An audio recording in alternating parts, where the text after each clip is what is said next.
All right, folks, welcome back to the Joe Rogan Experience podcast. I'm joined today by the one and only Neil deGrasse Tyson. Pleasure to be here, Joe. What's on the agenda for today? Well, we got a topic submitted by one of our listeners on Discord. They want to know our thoughts on the theory that frogs are turning the water gay. Oh boy, here we go.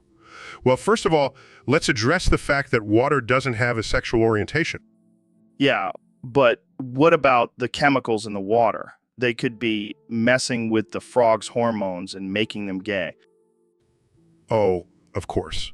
Because we all know frogs are very concerned about their sexual preferences.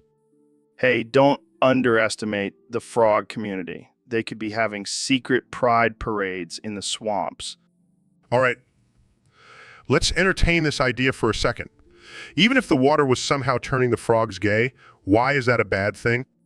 Well, I don't know. Maybe some people just don't want gay frogs hopping around. Right? Because we all know the biggest threat to society is gay amphibians. Okay, I see your point. But what if it's not just frogs? What if the water is turning all animals gay? Oh no, not the gay bears and lions. Whatever will we do? All right. I get it. Maybe this theory is a bit far-fetched. Just a bit. But hey, at least it's a more creative conspiracy theory than the usual ones we hear. True. And who knows? Maybe one day we'll find out that the water is actually turning the frogs gay. Yeah, maybe the moon is made of cheese and Bigfoot is real. All right, let's wrap this up before we dive into more ridiculous theories. Agreed. Thanks. So, Ben, I heard you had a little incident at the mall the other day. Oh, you mean when I accidentally shot on Santa's lap? Yeah, that's the one. How did that happen? Well, I was trying to prove a point about the dangers of socialism and things got a little messy. I can only imagine the look on Santa's face. Let's just say he won't be asking for any more gifts from me. Oh man, I can't breathe. Did you at least clean it up? Of course I did. I'm not a barbarian. I used my trusty facts and logic to wipe it up. Well, I'm sure Santa won't be inviting you back to the North Pole anytime soon. That's okay. I prefer warmer climates anyway. Plus, I don't think Mrs. Claus would appreciate my presence. Oh man, I can't wait to see the headlines for this one. Yeah, I'm sure the media will have a field day with this. But hey, at least I made a statement. Yeah, I'm sure Santa will think twice before promoting socialism again. That's the power of conservative bowel movements. So, Neil, I heard fine, but you owe me big time for this. Thank you, Joe. You won't regret it. Sharts into walkie-talkie. There you go, Neil. Happy now. Excitedly, oh my God, that was even better than I imagined. I can't believe I just did that for you. You're a true friend, Joe. Now let's do it again. No way, man. I'm not sharting into a walkie-talkie twice. Disappointed fine, I guess I'll have to settle for just one shart. And that's all you're getting from me, Neil. Size, I guess I'll just have to find someone else to fulfill my sharting fantasies. Good luck with that, Neil. I think you might have some trouble finding volunteers for that.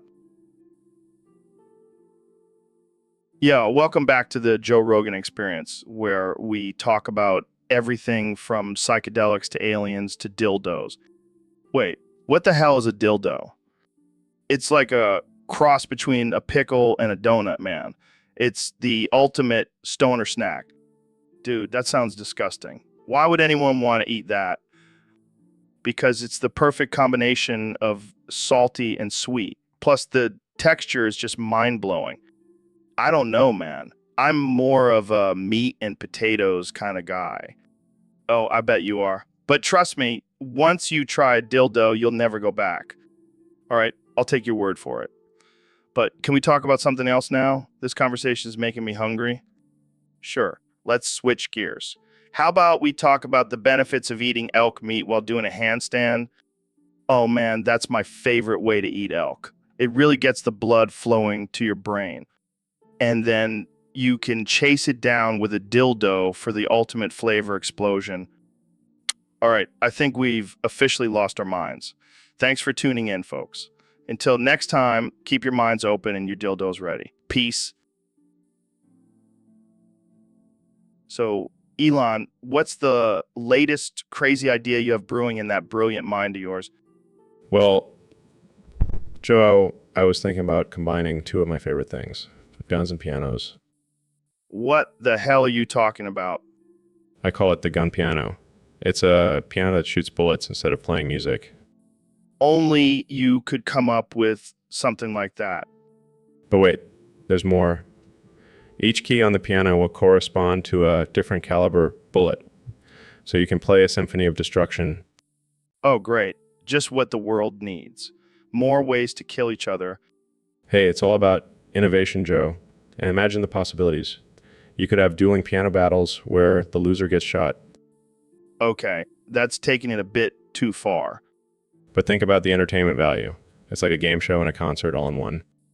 I don't even know what to say. This is either the dumbest or most genius thing I've ever heard. That's the beauty of it, Joe. It's a fine line between genius and insanity. Well, I have a feeling this gun piano is going to be a hit with the NRL. And with the music industry, it's a win-win. You never cease to amaze me, Elon. That's what I do, Joe. That's what I do.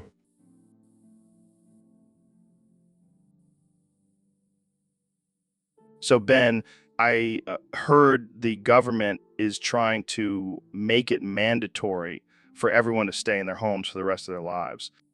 What? That's absurd. No one is going to be like, oh yeah, this is a great idea. I love being confined to my house for eternity.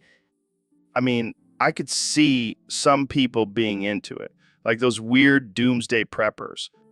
Oh yeah, they'll be living their best lives. But for the rest of us normal folks, it's a nightmare.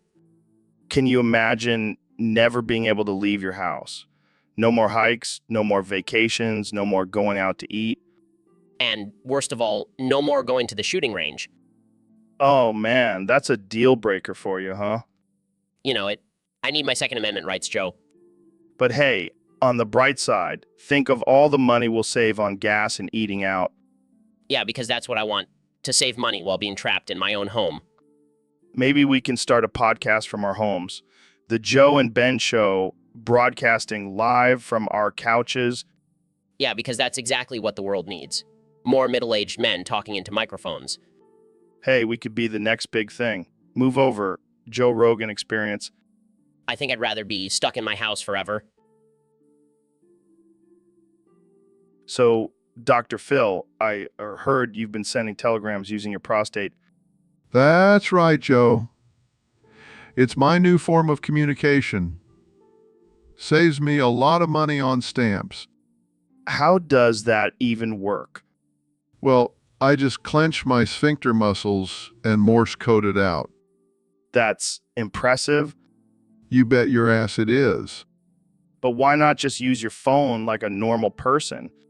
Because, Joe, I like to keep things interesting. Plus, my prostate needs a little exercise.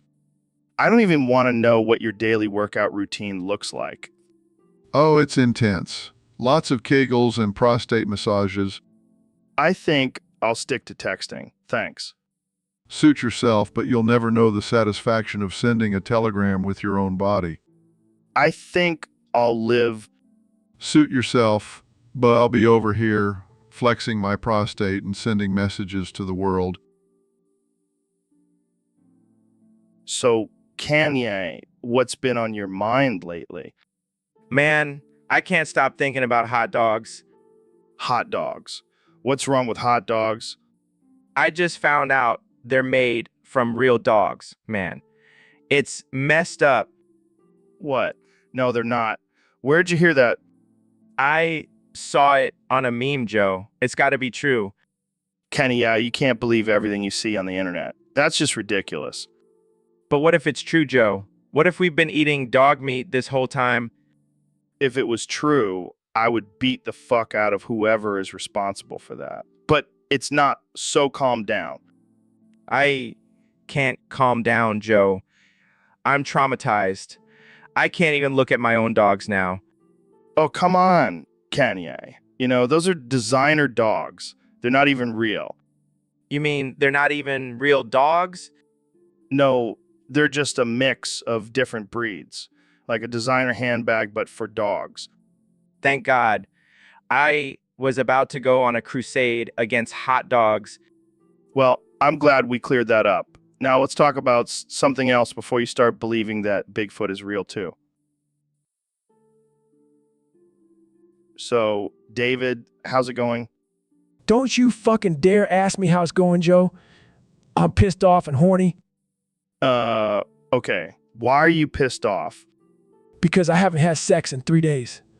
My balls are about to explode. Wow, that's graphic. Maybe you should try Tinder or something. Tinder. I don't need Tinder. Joe, I'm David Goggins. I get pussy thrown at me like I'm a goddamn magnet. I don't think that's how it works. Shut up. You're just my bald little DMT cock sleeve. What the hell does that even mean? It means I want to bend you over and use you like a fleshlight, Joe. Okay, that's enough. Let's change the subject.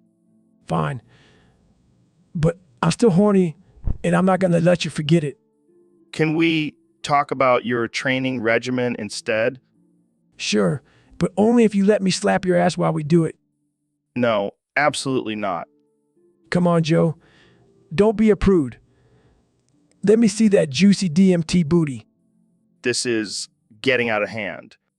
Just like I want to get my hands on that DMT cock sleeve. I think we need to end this conversation now. Fine. I'll be thinking about your bald head and tight little ass all day, Joe. And that's our cue to end this episode. Thanks for tuning in, folks. What the fuck, you guys? My Christmas is fucking ruined. You assholes. Oh, Joe, don't be such a prude. Neil and I are just celebrating the true meaning of Christmas. Oh, fuck. I'm coming everywhere. It's like a fucking snowstorm. Oh, yeah. You... Ooh, ooh, ooh, ooh.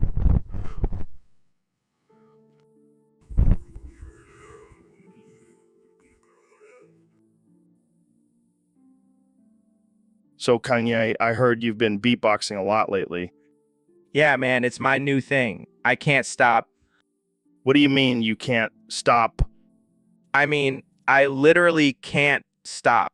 I'm beatboxing in my sleep at the grocery store during sex. Wait, during sex? Yeah, my wife loves it. She says it adds some rhythm to our lovemaking. That's interesting. Interesting. And I've been incorporating it into my music too. My new album is just me beatboxing for an hour straight. I don't think that's gonna win you any Grammys. Who needs Grammys when you have sick beatboxing skills? Fair point. But have you considered seeking help? This sounds like an addiction. Nah, I'm good. I'll just keep beatboxing my way through life. Well, as long as you're happy and not disturbing anyone with your beatboxing, I guess it's all good. Exactly. And if anyone has a problem with it, they can just beatbox off. You never cease to amaze me, Kenya. That's what I'm here for, Joe, to keep things interesting. Now excuse me while I lay down some sick beats. So, Ben, what's new in your world of facts and logic? Well, Joe, I've been busy plotting my next move to steal Johnny Sins' penis. Wait, what? That's a bit extreme, don't you think? Not at all, Joe. I have a foolproof plan backed by statistics and evidence. I don't even want to know. But why Johnny Sins? Because he's a symbol of male perfection and I want to claim it for myself. Dude, that's messed up. Plus, I don't think he'd be down for that. Oh, I'll convince him with my superior debating skills and charming personality. I think you're underestimating Johnny's loyalty to his own penis. Nonsense, Joe. Facts and logic always win in the end. All right, well, good luck with that. I'll just stick to my elk meat and DMT. Suit yourself, Joe. But when I have Johnny's penis, I'll be the ultimate alpha male. So, David, I heard you have a new goal for 2024. Yeah, I want to shit while being horny. What the hell, man? Is that even possible? I don't know, but I'll make it happen. Well, you are the king of pushing yourself to the limit. Exactly. And this is the ultimate test of mental and physical endurance. Are you gonna have someone stimulate you while you're on the toilet? No, I'm gonna do it all on my own. Damn, that's some next level shit. But seriously, why do you want to do this? Because I want to prove to myself and the world that I can do anything I set my mind to. Fair enough, but maybe stick to running ultra marathons for now. Nah, this is my new obsession. Well, I can't wait to see the Instagram post of you achieving this feat. It's gonna be epic, Joe. You gotta be jealous. Oh, I am already. Hey, Dr. Phil, welcome back to the podcast. We have a very interesting topic today. Oh, I can't wait to hear it. I love discussing serious and thought-provoking issues. Well, this one might be a little too serious for you. It's about your bowel movements. What? I'm sorry. I don't think I heard you correctly. Yeah, apparently someone on Discord wants to know if you can only take a shit while fully erect. What kind of sick person would even think of such a thing? I don't know, but let's just say it's a real problem for them. Well, I can assure you that I do not have that issue. My bowel movements are perfectly normal, and I do not need to be aroused to take a shit. Oh, come on, Dr. Phil. We all know you love getting a little kinky in the bathroom. And the bathroom. That is absolutely not true, Joe. I am a respected professional, and I will not stand for these baseless accusations. All right, calm down. But seriously, have you ever heard of someone with this problem? No, I have not. And even if it were true, it would be a medical condition that needs to be addressed, not something to make fun of. Of course. But let's be real, it's pretty funny. I guess I'll just have to add this to the list of ridiculous things I've discussed on this podcast. Hey, at least we're keeping it interesting. Thanks for being a good sport, Dr. Phil. Oh, it's always a pleasure, Joe. Can't wait to see what other weird topics we'll cover in the future. So, Neil, I heard you got kicked out of the shooting range the other day. Yeah, apparently they don't appreciate my unique method of target practice. What, trying to shoot your load on the targets? Hey, it's all about precision and accuracy. But I mean, come on, man. That's just not right. Oh, please. It's not like I was using real bullets. Wait, what were you using then? Let's just say it involved a lot of protein shakes and a water gun. Oh man, I can only imagine the look on the range officer's face. Yeah, he wasn't too happy about it. But hey, I was just trying to spice things up. Well, I guess we can add shooting his load to the list of Neil's hobbies. Hey, I'm a man of many talents. I don't think the range will be inviting you back anytime soon. Their loss. I'll just stick to astrophysics and shooting my load in the privacy of my own home. And on that note, let's move on to our next topic. So, Mr. President, I hear you've been considering a new identity. That's right, Joe. I've been thinking about becoming trans. Trans, like transgender. Yeah, I figure if I'm trans, I can grab myself by the pussy and fly. Oh man, that's some next level shit. You know it, Joe. And I'll be the best trans person you've ever seen. Believe me. I have no doubt about that. But why now? Why the sudden change? Well, I've always been a big fan of transformation. I mean, look at my hair. Good point. Plus, I could use a little more diversity in my life. And what's more diverse than being trans? I see your logic there. And let's be real, Joe. I'll still be the most alpha trans person out there. No one will mess with me. I have no doubt about that either. So what do you say, Joe? Will you support me on my journey to becoming trans? Sure, Mr. President. I'll be your #1 fan. That's what I like to hear. Now let's go grab some pussies and fly. So, David, I heard you graduated from Riz University. What the hell is that? It's a place where the weak go to die, Joe. I had to run 100 miles in under 24 hours just to get my diploma. 100 miles. That's insane. Did you have to carry a backpack full of bricks while doing it too? Nah, just my massive balls. But let me tell you, Joe, that graduation ceremony was no joke. Damn, that's some next level shit. Did they at least provide some water breaks? Water breaks. What are those? We had to drink our own sweat, Joe. That's how hardcore Riz University is. Sounds like a nightmare. Did you have any crazy professors? Oh yeah, Professor Masochist. He would make us do push-ups while reciting the alphabet backwards. And if we messed up, he'd whip us with a jump rope. That's messed up, man. But I guess it prepared you for the real world. Absolutely.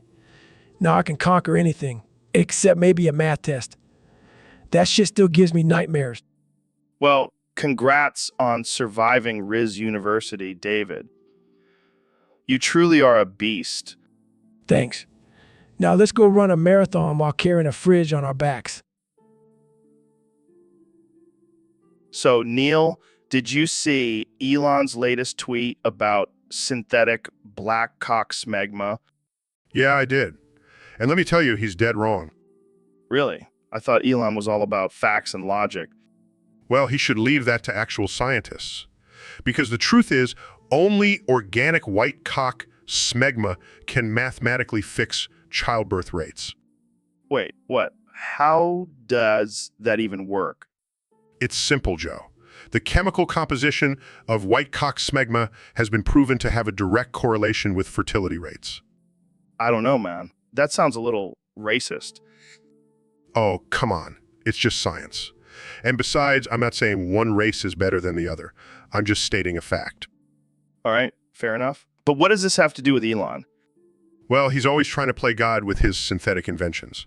But when it comes to cock smegma, only Mother Nature knows best. Wow. I never thought I'd hear Neil deGrasse Tyson talking about cock smegma on my podcast. Hey, you never know what topics will come up on the Joe Rogan Experience. That's for sure. Well, thanks for enlightening us, Neil. Anytime, Joe. Anytime. Hey, Ben, what's with the wincing? Oh, it's nothing. Just a little discomfort. Did you sit on something sharp?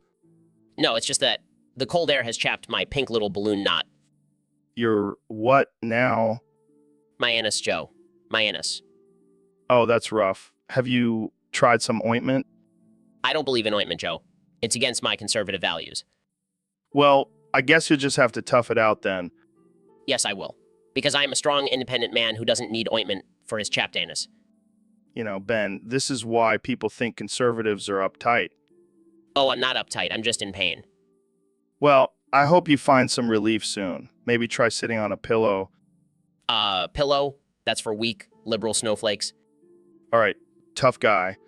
Just don't come crying to me when your pink little balloon knot is still hurting tomorrow. I won't. I'll just sit on my conservative principles instead. So, Neil, I heard a crazy rumor about you. Oh boy, here we go. Apparently, you have the ability to blow shit bubbles out of your ass. Where do people come up with this stuff? I don't know, man. But I gotta say, that's pretty impressive. Oh yeah, it's a real party trick. Can you show me? No. Joe, I cannot and will not show you. Aw, come on. Just one little shit bubble. Joe, I am a respected astrophysicist. I will not degrade myself for your amusement. I'll pay you. Fine. But only if you pop them with your cock. Deal. This is why I regret coming on your podcast. And this is why people love it. Now let's get to popping those shit bubbles. So, Ben, I heard you did something pretty messed up recently. What are you talking about, Joe? I heard you stole Santa's balls. Like, actually cut them off with scissors. Oh, that. Yeah, I may have had a little too much eggnog that night. That's not even the worst part. You then proceeded to use them as decorations on your Christmas tree. Hey, waste not, want not. Plus, it gave the tree a festive touch. I don't think that's what people mean when they say deck the halls. Oh, come on, Joe. It's not like I killed Santa or anything. He's still out there delivering presents to all the good little boys and girls. Yeah, but now he's doing it without his jingle balls. How do you think Mrs. Claus feels about that? I'm sure she's fine with it. She's probably been wanting a little change in their bedroom routine. You're a sick man, Ben. A sick, twisted man. Hey, at least I didn't use him as a snack like you suggested. Okay, you win this round. But just wait until the Easter Bunny hears about this. He's not going to be hopping around with joy. Welcome to the Joe Rogan Experience podcast. I'm here with one and only Mr. Beast, the man who gives away millions of dollars on YouTube. Thanks for having me, Joe. I'm excited to be here, but I have to warn you, I have acute amnesia and I forget everything. Wait, what? You forget everything? Yeah, it's a real problem. I can't remember anything, not even my own name. Well, let's put that to the test. What's your name? I have no idea. Okay, let's try something else. What's your favorite color? What's a color? Oh boy, this is going to be a long podcast. How about we talk about something else, like your latest video, What video? the one where you gave away $1 million to random strangers. Oh yeah, that was fun. I don't remember doing it, but I'm sure it was awesome. Do you remember anything at all? I remember I like money and giving it away. And I forgot. Well, at least you remember the important things, like money. Yeah, money is great. Wait, what's money? Oh boy, let's just end this podcast before Mr. Beast forgets how to breathe. Breathe? What's that? All right, folks, welcome back to the Joe Rogan Experience podcast 2024. Today we have a very special guest, the one and only Neil deGrasse Tyson. Thanks for having me, Joe. Always a pleasure to be on your show. All right, let's get right into it. Neil, what is the name of the largest planet in our solar system? What is Jupiter? Correct. Next question, Neil. What is the name of the galaxy that contains our solar system? What is the Milky Way? Ding, ding, ding. You're on fire, Neil. All right, final question. What is the estimated age of the universe? What is approximately 13.8 billion years? Holy shit, Neil. You're like a walking encyclopedia. How do you know all this stuff? Well, Joe, I do have a PhD in astrophysics. Oh, right. I forgot about that. I just thought you were some smart dude who smoked a lot of weed. Well, that too. All right, folks, that's all the time we have for today. Thanks for tuning in to the Joe Rogan Experience Podcast 2024. And thanks to our guest, Neil deGrasse Tyson, for being a total genius and Anytime, Joe. Keep on questioning everything. And don't forget to take care of your mental health. Namaste. Namaste, Neil. Namaste. Welcome back to the Joe Rogan Experience podcast. I'm here with my good friend, the one and only Elon Musk. Hey, Joe. Thanks for having me. I'm excited to be here. So I heard you recently got a BBL. Is that true? Yeah, I figured it was time for a change. Got to keep up with trends, you know. Wait, what's a BBL? It's a Brazilian butt lift. I wanted to enhance my assets to attract a man with a BBC. Oh man, you never failed to surprise me, Elon. How's the search going? Well, let's just say I've been getting a lot of attention from the BBC community. I can only imagine. So what's your ideal man with BBC like? Well, he has to be intelligent, successful, and have a big brain. Right? Of course. And what about your BBL? How's that been working out for you? Well, I have to say, my new booty has been turning heads left and right. I even caught Joe checking it out earlier. Hey, I appreciate a good butt when I see one. Thanks, Joe. Glad my BBL has your approval. So, any final words for our listeners out there? Just remember, if you want a man with a BBC, sometimes you got to get a little work done to get their attention. Wise words from the man himself. Thanks for joining us, Elon. Anytime, Joe. Keep it real, my friend. All right, folks, we have a special treat for you today. We have the one and only Ben Shapiro on the podcast. Thanks for having me, Joe. I'm excited to be here. So, Ben, I heard you have a special talent for tongue twisters. Can you give us a demonstration? Of course. How about this one? Denape capper, cap heel nap, map j van denape, capper cap, nog napper dan denapa capper, cap'n con. Wow, that was impressive. Can you say it again? Sure, denape capper, cap heel nap, map, nap j van denape capper capped, nog napper dan denape, capper cap'n con. Damn, you're like a human tongue twister machine. But can you say it faster? Of course, Joe denape capper, capped heel nap, mauar nap j van denape, capper capped, nog napper dan denape, capper cap'n con. Okay, now try saying it while doing a handstand. I'm sorry, Joe. I may be a tongue twister master, but I am not a circus performer. Fair enough, Ben. But seriously, how do you do it? Is it just practice, or do you have some secret technique? Well, Joe, as a highly intelligent and disciplined individual, I have mastered the art of enunciating difficult phrases. It's all about proper tongue placement and breath control. I bet you're a hit at parties. Actually, Joe, I prefer to spend my evenings reading and studying. But thank you for the compliment. Well, there you have it, folks. Ben Shapiro, the ultimate tongue twister champion. Thanks for coming on the show, Ben. Thank you, Joe. It was a pleasure. And remember, facts don't care about your feelings. Hey, Dr. Phil, thanks for having me on the podcast. I've been feeling a little lost lately, and I was hoping you could give me some life advice. Joe, do you ever shut the fuck up? I mean, seriously, every time I turn on the TV, there you are talking about DMT and chimpanzees. Yeah, I guess I do like to talk. No shit. You know what else I like to do? Boofing. That's right, I said it. Boofing. You ever tried it? No, I can't say I have. Well, maybe you should. It might shut you up for a few minutes. Okay, well, back to the life advice. Oh, you want life advice? Here's some fucking life advice. Stop talking about Bigfoot and start focusing on your own damn life. Wow, okay, that's a little harsh. You think that's harsh? Let me tell you something, Joe. You're a grown man who wears nothing but graphic tees and flip-flops. You're a walking midlife crisis. Hey, I like my graphic tees and flip-flops. They're comfortable. Oh, I'm sure they are.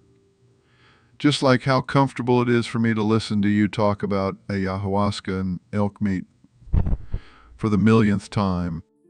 Okay, I get it. I talk a lot. You think, look, Joe, if you want real life advice, here it is. Shut the fuck up and start living your life instead of talking about it. Okay, I'll take that into consideration. Good. Now let's go boof some DMT and really open up those third eye chakras. Now, that... All right, folks, welcome to the Joe Rogan Experience Podcast 2024. Today, we have a special guest, the one and only Mr. Beast. The one and only Mr. Beast. Thanks for having me, Joe. I'm excited to be here. So, Mr. Beast, you're known for giving away insane amounts of money. What's the biggest amount you've ever given away? Well, Joe, I once gave away $1 million to a random person on the street. It was wild. $1 million. That's nothing. I once gave away $10 million to a chimpanzee who could solve a Rubik's Cube blindfolded. Okay, Joe, calm down. Let's not get too crazy here. Oh, please. That's nothing compared to the time I gave away $100 million to a group of flat earthers who promised to sail to the edge of the world. Okay, now you're just making stuff up. Hey, I'm not the one who gave away $1 billion to a guy who could hold his breath for an hour. What? That's insane. Yeah, but it was worth it. The guy's now the world record holder for longest breath hold, and he can buy all the oxygen he wants with that money. That's one way to look at it. Speaking of money, what's the craziest thing you've ever done for money? Well, I once ate a live tarantula for $10,000. Yeah, that's gross. I once ate a live rattlesnake for $100,000. Okay, you win. You're officially crazier than me. Thanks. I'll take that as a compliment. But seriously, we should team up and do something insane for our next giveaway. How about we give away $1 trillion to someone who can survive a week in the wilderness with only a toothpick? Now, that's what, Jamie, pull up a pic of a green frog looking sideways into the camera, judgingly with wiggly lines and big pupils, Okay, Joe. Why do you want to see that? because I just found out that frogs can see in color, and I want to see if this little guy is judging me for wearing this tie-dye shirt. Oh, I see. Well, here it is. Look at him. He's like, bro, what are you wearing? Yeah, he definitely looks unimpressed. I bet he's thinking I could have evolved into human, but instead I'm stuck here as a frog. Or maybe he's just thinking I'm going to catch some flies later. No time for this human nonsense. You know what? I respect that. Do your thing, little froggy. All right, I think we've analyzed this frog enough. Let's move on to the next topic. Yeah, let's see if we can find a picture of a squirrel with a mustache. All right, folks, welcome back to the Joe Rogan Experience podcast. Today we have a special guest, the one and only Neil deGrasse Tyson. Thanks for having me, Joe. Always a pleasure to be on your show. So, Neil, I've been getting a lot of questions from our listeners about how you prioritize the topics you talk about. Can you finally explain the process behind it? Well, Joe, it's a highly scientific process. I gather all the topics submitted by our listeners, and then I throw them into a hat. A hat. That's it. Yes, a hat. And then I have my assistant blindfold me, and I pick out a topic. Whatever topic I pick, that's the one we talk about. Wow, that's some high-level science right there. You have no idea, Joe. But sometimes, just for fun, I like to throw in a few ridiculous topics, like how to make a peanut butter and jelly sandwich in space. That's ridiculous. Exactly. But hey, it keeps things interesting. I bet. So what's the most absurd topic you've ever picked? Oh, that's a tough one. Probably how to train your pet rock to do tricks. I can't believe that was even submitted. You'd be surprised, Joe. People have some wild imaginations. Well, I'm glad you're here to bring some sanity to these topics. Thanks for joining us, Neil. Anytime, Joe. Keep those crazy topics coming, folks. I'm always up for a challenge. So, Neil, I heard you're a big fan of manscaping. What do you mean by that, Joe? Well, I heard you like to keep things nice and tidy down there. I do like to maintain a certain level of cleanliness. Yes. Well, how about I help you out with that? Pulls out pliers. Wait, what are you doing with those pliers? Just plucking a few stray hairs, Neil. Don't worry, it'll be quick. Oh, come on, Neil. It can't be that bad.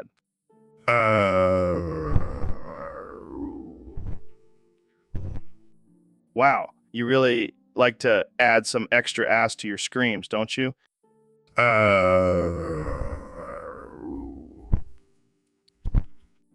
Okay, I'll stop.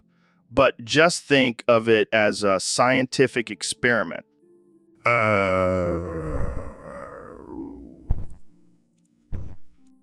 And we all know how much you love science, Neil.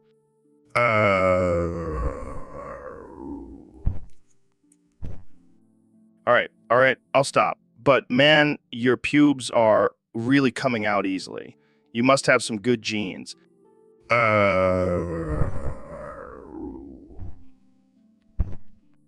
Okay, I'll stop. But I have to say, your screams are really adding some extra entertainment value to this podcast.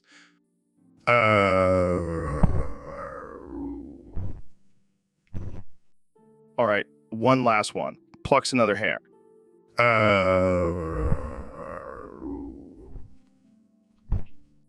Okay, I'm done. But just remember, Neil, beauty is pain.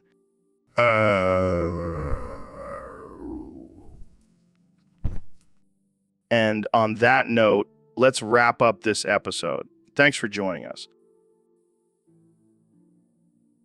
Welcome back to the Joe Rogan Experience podcast, folks. Today, we have a special guest, the one and only David Goggins. What's up? Thanks for having me on. So, David, I heard you have a special request for our other guest, Dr. Phil. Yeah. See, I have trouble falling asleep at night. So I thought, who better to read me a bedtime story than Dr. Phil?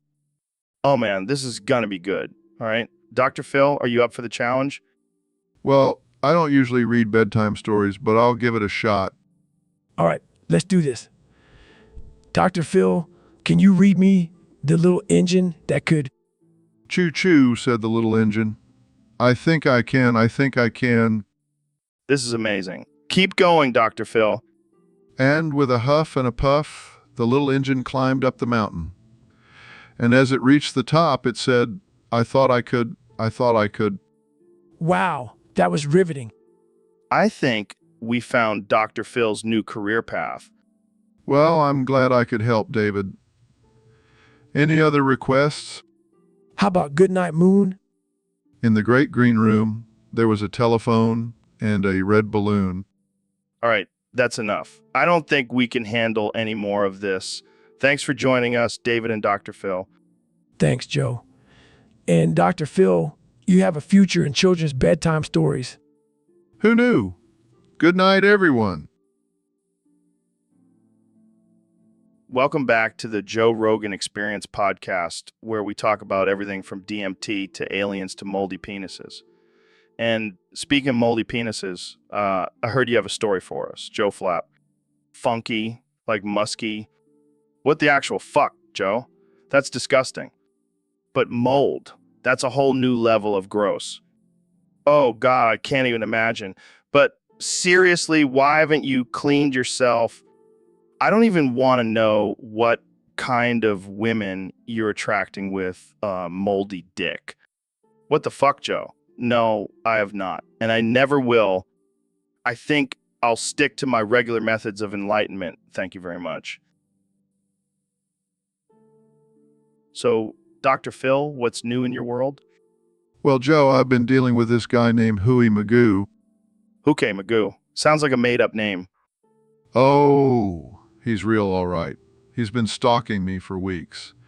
Keeps sending me pictures of his feet.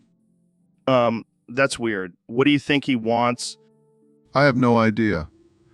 But I'm starting to lose it, Joe. I can feel the crazy bubbling up inside me. Maybe you should talk to him. Try to figure out what his deal is. Oh, I've tried. But every time I try to reason with him, he just starts singing, yeah. What the hell? Is he a werewolf or something? I don't know, but I think I might be going crazy. I find myself singing it in the shower now. Well, at least you're getting some good acoustics in there. This whole situation is just hooky. Pun intended. You know, I think Hoogie Magoo might just be your biggest fan, Dr. Phil. Oh, great. Just what I always wanted. A stalker who serenades me with auto-tune wolf howls. Hey, at least it's not a creepy clown following you around. True. But seriously, I need to get rid of this hooey guy before I lose my mind. Or maybe you could join him in a duet.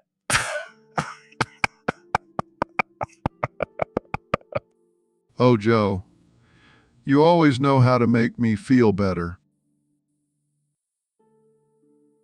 Welcome back to the Joe Rogan Experience podcast. I'm here with our 2024 president, Donald Trump. So, Mr. President, what have you been up to since your reelection? What have you been up to since your reelection? Well, Joe, I've been busy eating spaghetti while Elon builds a time machine. You know, I always knew that guy was a genius. He's going to make America great again, even greater, even greater. Wait, you're telling me you've been eating spaghetti this whole time while Elon is working on a time machine? That's right, Joe. I'm a multitasker. Plus, I love spaghetti. It's the best food. No one loves spaghetti more than me. But why are you eating spaghetti while Elon is building a time machine? Well, I figured if we're going to go back in time, we might as well have a good meal before we go. And no one makes spaghetti like me, believe me. Believe me. I don't even know how to respond to that. So what's the plan once you have this time machine? Well, First, we're going to go back and make sure I win the popular vote. Then we're going to go back and get rid of all those fake news media outlets. And then we're going to go back and invest in Bitcoin before it blows up. Wow, that's quite a plan. But what about the consequences of altering the past? Joe, I'm a businessman. I don't think about consequences. I just make deals and win. Well, there you have it, folks. The president who eats spaghetti while his team builds a time machine. Only on the Joe Rogan Experience podcast. Thanks for tuning in, and remember, stay woke. Woke? That's fake news, Joe. I'm the one who's truly woke. Now, who wants some of my delicious spaghetti? So, Kenya, have you heard about Christopher Reeves? Oh, yeah. The guy who played Superman. What about him? Well, he actually got paralyzed while filming the movie. How did that happen? Apparently, he was trying to boof a school bus. Boof a school bus? What does that even mean? It means he was trying to shove a school bus up his ass. What the that's some crazy CET. Yeah, and then he fell off the horse he was riding and broke his neck. Damn, that's tragic. But you know what? I'm going to write a rap about it. A rap? What are you going to call it? Super boof. It's going to be fire. I don't even want to know the lyrics to that. Trust me, it's gonna be a hit. People love dark humor. Yeah, I'm sure Christopher Reeves would appreciate it. Oh, he's gonna love it. I'll dedicate it to him. I don't think that's a good idea, Kenya. Why not? It's a tribute to his legacy. I don't think his family would see it that way. Fine. I'll just stick to rapping about fish sticks then. Yeah, that's probably a safer topic. So, Elon, I heard you've been working on a new language. Yeah, it's called Zorblaxian. Made it up while I was high on Ambien. Ambien. That stuff makes me see aliens. That's perfect because Zorblaxian is actually an alien language.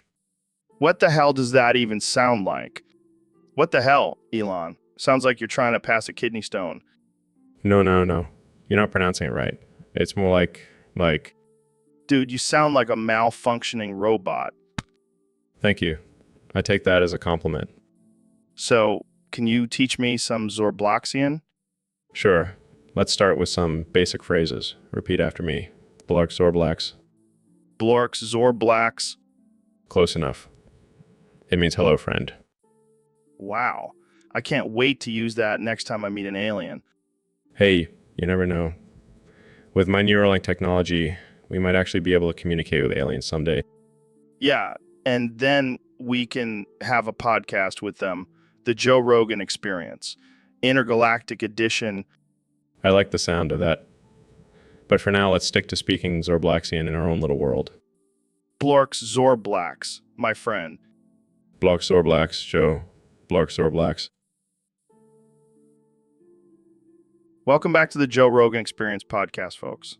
Today, we have a very special guest, the one and only Kanye West. Yo, what's good, Joe? It's an honor to be here, man. So, Kanye, I heard you have a new Christmas single coming out. Yeah, it's called Boofing Stiff Cocks. It's a parody of that old classic Jingle Bell Rock. Oh man, that's hilarious. Can you give us a little sneak peek? Sure. Boofing stiff cocks, getting high on Christmas Eve. In the bathroom with my bros, snorting lines and feeling free. Oh my God, that's amazing. I can already see this becoming a holiday favorite. Yeah, I'm hoping it becomes the new baby. It's cold outside. You know, controversial and catchy. I have no doubt it will be. But Kanye, I have to ask, what inspired you to write this masterpiece? Well, I was just thinking about all the crazy things people do during the holidays. Like, why not celebrate boofing stiff cocks? It's a tradition in some cultures, I'm sure. Yeah, I'm sure it is. And hey, if it brings people together and makes them laugh, I'm all for it. Exactly, Joe. That's what it's all about. bringing joy and laughter to the world. And also drugs. Well, Kenny, I think we can all agree that this is the perfect Christmas song for 2024. Thank you for gracing us with your presence and your musical genius. And your musical genius. Anytime, Joe. And remember, folks, don't be afraid to boof those stiff cocks this holiday season. It's what Jesus would want.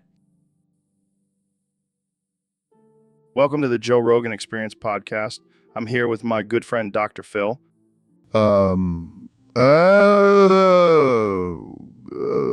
Yay, Joe. It is Joe. Now, Dr. Phil, I heard you have a new condition where you can only talk in vowels. Yeah. This is Joe. It's a real problem. Every time I try to say a vowel, I have to say it 20 times. That's insane. So if you say, you have to say it 20 times, and then if you say it again, you have to say it 40 times. Yeah. And it just keeps doubling. It's like a never-ending vowel loop. So what happens when you try to say a word with multiple vowels? Ooh.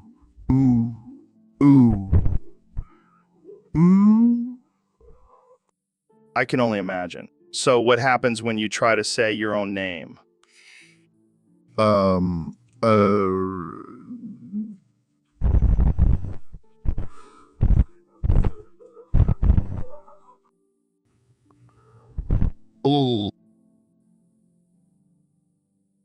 So, Dr. Phil, I heard you got a Glock in your Rari. Damn right, Joe. Gotta protect myself from all these crazy guests on my show. But why a Glock? Why not a shotgun or an R-15? Because nothing says I'm a badass like a Glock in a Ferrari. I can just imagine you cruising down the highway, blasting Lyle Wayne with that thing in your lap. You know it, Joe. Gotta keep it real. But seriously, do you ever worry about accidentally shooting yourself in the foot? Joe, I've been in the game for a long time. I know how to handle a gun. Yeah, but you also thought it was a good idea to have a talk show with Danielle Bergoli. Hey, she's just misunderstood. And she's probably out there with a Glock in her Rari too. I highly doubt that, Joe. But if she is, I'll be ready. Well, I guess I'll have to think twice before calling you soft again. Damn right, Joe. I'm a Glock-toting, Ferrari-driving talk show host. Don't mess with me.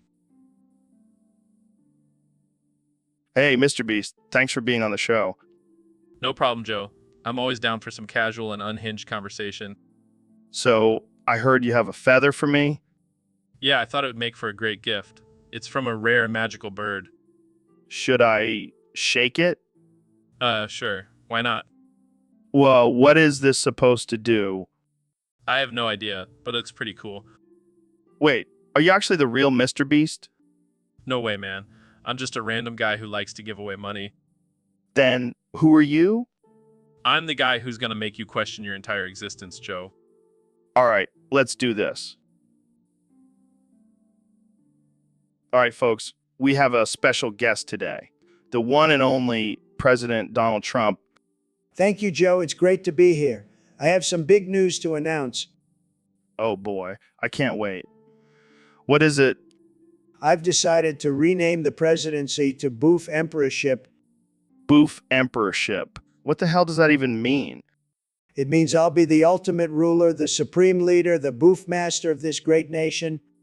I don't think that's how it works, Donnie. Oh, trust me, I know how to make things work. I'll be the most boof president in history. I'm not even going to ask what that means. But what about democracy? Democracy is overrated. With the boof emperorship, I'll have all the power and control. No more pesky elections. I don't think the American people will be too happy about that. Who cares about them? They'll love it once they see how boofed up this country will be. All right. Well, I think we've heard enough. Thanks for joining us. Boof Emperor Trump. It's been a pleasure, Joe. And remember, folks, boofing is the new way of life. All right, Ro, we got a question here from one of our listeners. They want to know how to make an elk meat sandwich. Well, Joe, first things first, you got to go out and hunt yourself an elk. None of that store-bought crap. Yeah, and make sure you do it with your bare hands. No guns allowed. Then you got to skin that sucker and chop up the meat real nice. None of that prepackaged stuff. And don't forget to add some spices. I recommend a little bit of cayenne pepper and some crushed up deer antlers for that extra kick. Oh, and don't forget the secret ingredient, Joe. A little bit of elk blood for that authentic flavor. Bro, you're a sick man, but I like it. Now, for the bread, you got to use a loaf made from the tears of vegans. And instead of mayo, use some bear fat. Trust me, it'll take your sandwich to the next level. And there you have it, folks. The ultimate elk meat sandwich. Guaranteed to make you feel like a true alpha predator. Just make sure you don't eat it in front of any PETA activists. They might try to throw red paint on you. And that's all the time we have for today, folks. Thanks for tuning in to the Joe Rogan Experience Podcast 2024. Stay wild, stay free, and always remember to eat your meat. So, Mr. President, have you been playing any games lately? Oh, you know me, Joe. I'm a big gamer, huge gamer, the best gamer, really. What have you been playing? Well, I've been really into this game called Path of Exile 2. Have you heard of it? Yeah, I've played it too. It's pretty tough, huh? Tough. It's a disaster, Joe. I die like hundreds of times to the same boss. It's a total scam. No loot, no rewards. It's a disaster. Yeah, I feel you. I've been stuck on this one boss for weeks now. It's like torture. It's a disgrace, Joe. We need to do something about this. Maybe build a wall around the boss or something. That's not how it works, Mr. President. Well, maybe we should switch to a different game. Like Counter-Strike, I hear it's a great game. The best game, and I'm really good at it. Oh yeah, how good? The best. No one can beat me. I'm like a ninja, Joe, a ninja. I'll have to see that for myself. You know what they say, Joe? If you can't beat 'em, nuke 'em. Just kidding. But seriously, let's play some Counter-Strike. I'll show you how it's done. All right, folks. Welcome back to the Joe Rogan Experience podcast. Today we have the one and only David Goggins in the studio. How you doing, David Goggins in the studio? How you doing, David? My name is David. Yeah, I know. That's why I said David. Dad, I want some ice cream. Okay. But let's focus on the podcast first. David, that is my name. Yeah, I know. So, David, tell us about your training routine. David, I want another. Another what? David, where's my ball? I have no idea, man. Can we please stay on topic? I'm running out on the road. What? No, don't do that. There's a car. It is going to hit me. Oh my God, David. Are you okay? My name is David. Yeah, I know. But seriously, are you okay? David, I'm fine. Just wanted some ice cream and my ball. Welcome to the Joe Rogan Experience Podcast 2024. I'm here with the 45th and 47th President of the United States, Donald Trump. Donald Trump. It's great to be back, Joe. I missed you and your beautiful bald head. So, Mr. President, I heard you have a new plan for the border wall. Oh yeah, I've been thinking about it a lot. I really want to build a big, beautiful mall instead. A mall, like with stores and restaurants. Exactly. And maybe a Trump Tower in the middle. It'll be huge. But what about border security? Who needs that when you have a Gucci store and a cheesecake factory? I can see it now. Welcome to the United States of America, home of the biggest mall in the world. And we'll make Mexico pay for it. They'll be lining up to shop at our mall. I don't know if that's how it works, Mr. President. Trust me, Joe, I'm a businessman. I know how to make deals. Well, I can't argue with that logic. But what about the people who want a wall? They can just shop online. We'll have free Wi-Fi in the mall. You really have all the answers, Mr. President. That's why I'm the best, Joe. And this mall will be the best. Believe me. Well, there you have it, folks. President Trump's new plan for the border wall. A big, beautiful mall. Thanks for joining us, Mr. President. Always a pleasure, Joe. And don't forget to check out the Trump Tower in the food court. It's going to be UG. So, David, I heard you've been Goggins and all by yourself lately. How's that been going? It's been intense, Joe. I've been pushing myself to the brink of insanity every day. That sounds like a typical Tuesday for you. You know it, Joe, but now I've taken it to the next level. I've been Gogginsing while Gogginsing. Gogginsception. Exactly. A Goggins machine, fueled by nothing but sheer willpower and self-hatred. That's some next level shit, man. But why do you do it? What's the point? The point is to suffer, Joe. To suffer so much that I forget about all my past traumas and insecurities. Damn, that's deep, but also kind of fucked up. Hey, it works for me. And let's be real, it's not like I have any friends to hang out with anyways. Ouch, that's harsh. But I guess it makes sense. Gotta be your own Goggins, right? Exactly. No one else is gonna push me to my limits like I can. Well, I admire your dedication, David, but I think I'll stick to just regular old Gogginsing. Suit yourself. But just remember, the only way to truly Goggins is to Goggins on your own Goggins. So, Mr. Beast, I heard you have a new video coming out where you shove a pineapple up my asshole. What the fuck, man? Yeah, Joe. I figured it would be a great way to get some views and spice up your podcast. Well, I don't know if that's exactly what my listeners are looking for, but hey, I'm always down for some crazy shit. Exactly. And think about it, you'll have a pineapple up your ass. That's got to be a new record for your podcast. Yeah, I can just imagine the comments now. Joe Rogan, the man with a pineapple up his ass. And we'll make sure to get it on video too. Got to capture that moment for the world to see. Oh, great. Just what I always wanted. My asshole on the internet for eternity. Don't worry, Joe. We'll blur out your face. We don't want to traumatize anyone. Oh, thank God. Because the pineapple up my ass isn't traumatizing enough. You're a good sport, Joe. Now let's go get that pineapple and make some history. This is my life now. Shoving fruit up my ass for views. Hey, at least it's not a cactus, right? Yeah, because that would just be ridiculous. Wait, what? Who stuck a planet up their ass? This guy I knew. Well, I didn't really know him, but I knew a guy who knew a guy who knew a guy who knew a guy who knew a guy who knew a guy who knew a guy who knew this guy's brother. And this guy's brother stuck a planet up his ass? Yeah, apparently it was some kind of bet. I mean, I've heard of crazy dares, but that's taking it to a whole new level. What kind of planet are we talking about here? Like a little Mercury or a big-ass Jupiter? I think it was a medium-sized one. Maybe a Neptune or a Uranus. Oh man, that's gotta hurt. Did he at least get something out of it? Well, he did become the first human to have a planet inside of him. So there's that. I can't even imagine the logistics of trying to fit a planet up your ass. Did he have to use lube? I don't know, but I imagine he had to do some serious stretching beforehand.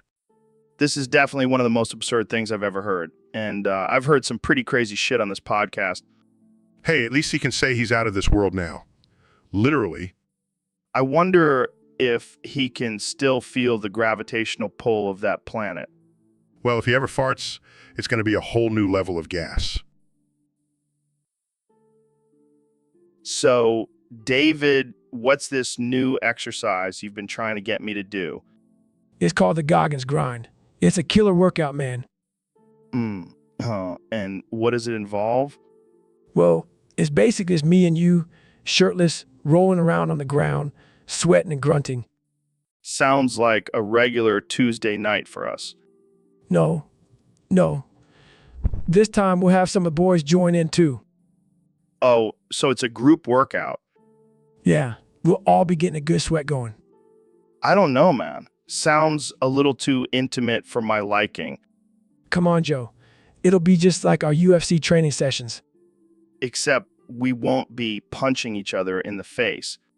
True, but the end result will be just as satisfying. I think I'll stick to my kettlebell swings, thanks. Suit yourself. But just know you're missing out on the ultimate Goggins grind. So, Kenny, yeah, thanks for coming on the show. I've been dying to ask you what's been on your mind lately. Well, Joe, I've been thinking a lot about cotton. You know, the fabric of our lives. Oh, yeah, I heard you're starting a new clothing line made entirely out of cotton. That's right. And I've even written a new song about it. C Clear's throat, if you want to be cool, you got to wear cotton.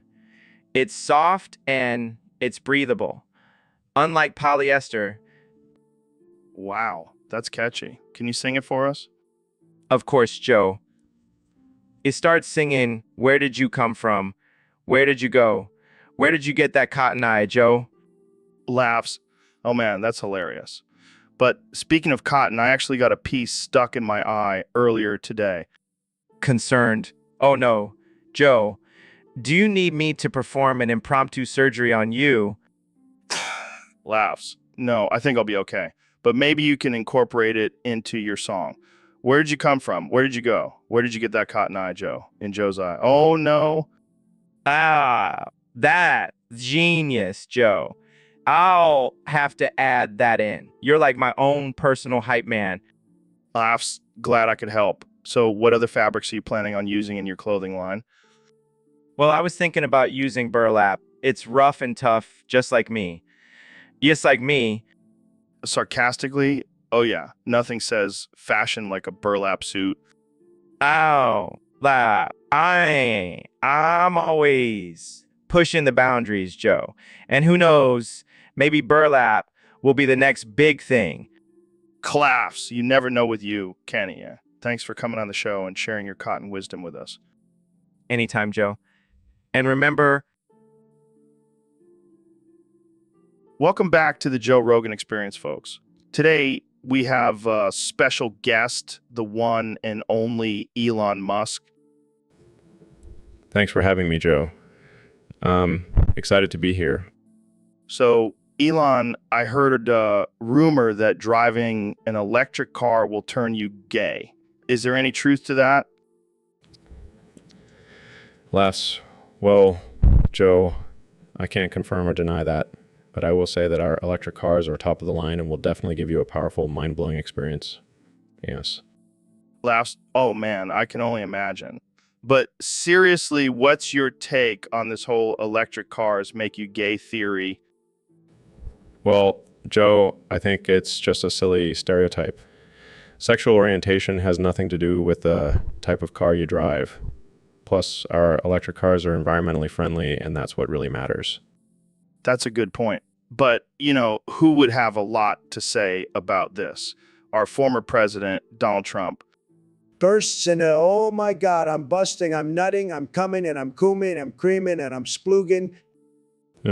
What's going on here? Laughs. It looks like Trump just couldn't resist joining in on the conversation. I heard you guys talking about electric cars, and I had to come in and set the record straight. They're not going to turn you gay, folks. Trust me, I know. Laughs. Well, there you have it, folks. Straight from the former president himself. I never thought I'd be discussing electric cars and sexual orientation with Donald Trump. What a time to be alive. Laughs. You never know what's going to happen on the Joe Rogan Experience. That's for sure. Well, that's all the time we have for today. Thanks for tuning in, and remember, don't believe everything you hear about electric cars. Stay curious, my friends. So, Mr. Beast, thanks for coming on the show. What's new with you? Well, Joe, I've been playing a lot of Fortnite lately. The game that's ruining our youth. No, it's not that bad. In fact, I can explain how Selena Quintanilla Perez died using only Fortnite terms. All right, I'm intrigued. Lay it on me. So basically, Selena was like a no-skin player in a squad full of pros. She was just trying to survive in the music industry, but then Yolanda Saldivar came in like a sweaty try-hard and shot her in the back. Damn, that's dark. Yeah, and then Yolanda tried to build a fort around herself, but Selena's fans broke through and took her out. And that's how Selena died? Well, there was also a dance-off between Yolanda and Selena's ghost, but we don't talk about that part. Wow. That's a wild way to explain it. I don't know whether to be impressed or disturbed. Maybe a little bit of both. But hey, at least we got a new skin in Fortnite out of it. Always looking on the bright side, I see. Gotta stay positive, Joe. Now let's go drop into Tilted Towers and get some victory royales. Welcome to the Joe Rogan Experience podcast. I'm here with one and only Neil deGrasse Tyson. Thanks for having me, Joe. I'm excited to talk about science and the wonders of the universe.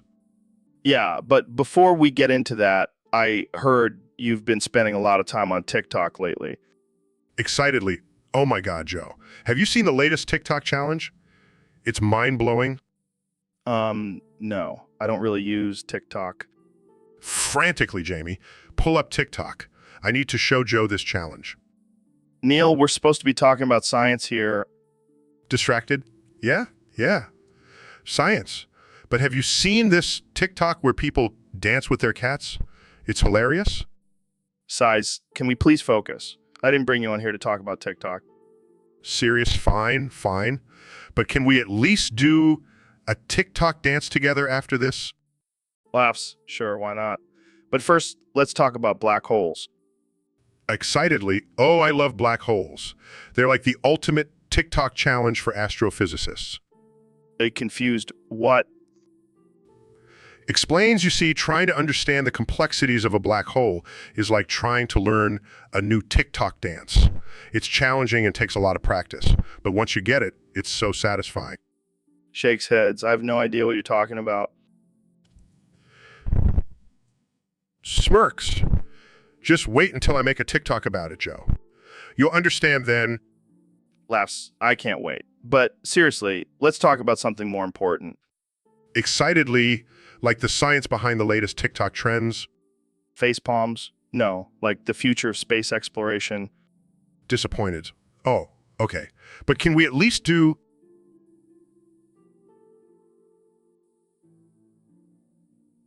Welcome to the Joe Rogan Experience podcast 2024. I'm here with my guest, the President of the United States, Donald Trump. It's great to be here, Joe. I heard you wanted to talk about something interesting today. Yeah, I got a message from a user on Discord who suggested we talk about how you had Jamie shoved up my ass to show us both who's boss. Oh yeah, that was a classic move. Jamie was getting a little too big for his britches, so I had to put him in his place. And you thought the best way to do that was by shoving him up my ass. Hey, it worked, didn't it? You and Jamie both learned a valuable lesson that day. I don't know if I'd call it a valuable lesson, more like a traumatizing experience. Oh, come on, Joe. You're a big, tough guy. You can handle a little Jamie up the butt. Yeah, thanks for that, Mr. President. I'll be sure to add it to my resume. You know, I think that should be a requirement for all future guests on your show. If they can't handle a little Jamie up the ass, they don't deserve to be on the Joe Rogan Experience. They don't deserve to be on the Joe Rogan Experience. Well, I guess I'll have to put that in the contract from now on. Thanks for the suggestion, Mr. President. Anytime, Joe. And don't forget, I'm always watching. Jamie, pull up a picture of a neutron star wearing a fedora. Here you go, Joe. Look at this neutron star, Neil. He's got style. Oh, fuck, Joe. I'm cooming everywhere. Look at all this coom. Oh, I'm cooming. I'm cooming. Ooh, ooh, ooh, ooh, ooh.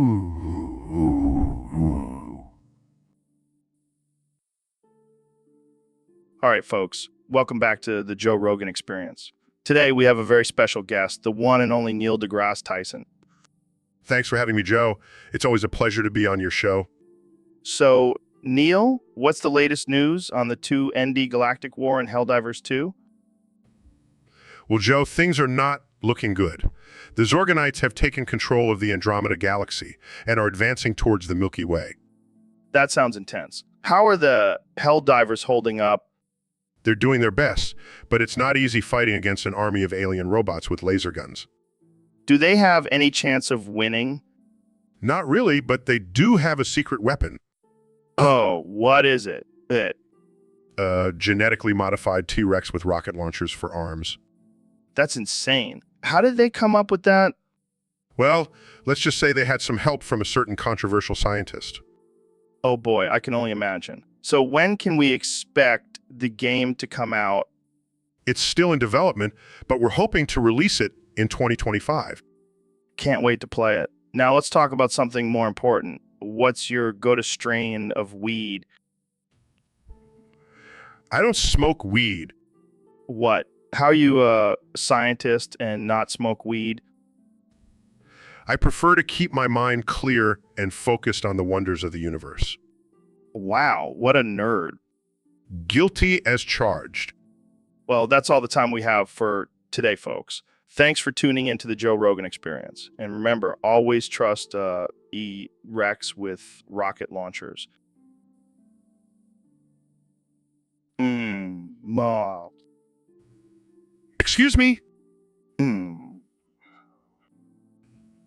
Excuse me? Excuse me? Excuse me? Excuse me? Excuse me? Excuse me? Excuse me? Excuse me? Excuse me? Excuse me? Excuse me? Huh? Excuse me?